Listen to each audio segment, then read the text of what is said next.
কি করতেছ? চিতই পিঠা বানাইতেছি সকালে নাস্তার জন্য। সকালে নাস্তা চিতল পিঠা।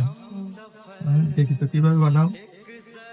একটা খাদের মধ্যে আমি তৈরি দিতেছি। এটা কি কিনতে পাওয়া যায়? হ্যাঁ, কাজ কিন্তু করা যাবে না। ওয়াও, অনেক সুন্দর হইতেছে তো।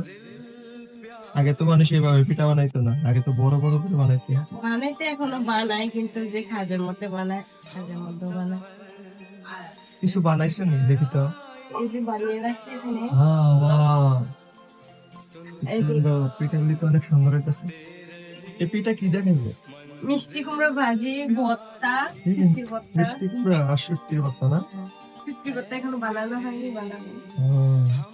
হ্যাঁ, আসলে অনেক সুন্দর হইতেছে আজকের নাস্তাটা, সেরকম হবে। এই যে আরেকটা বানিয়ে রাখছে। চারিদিকে কি? ও, এদিকে আরো কিছু বানিয়ে রেখেছে। ওয়াও, অনেক সুন্দর লাগতেছে। আসলে তোমাদের কার কার এই চিতল পিঠা খেতে ভালো লাগে বা দেখতে ভালো লাগে অবশ্যই কমেন্ট করে আমাকে জানাবে। আর ভালো লাগলে সবাইকে দেখার সুযোগ করে দেবে। তো ভালো থাকবে। আল্লাহ হাফেজ।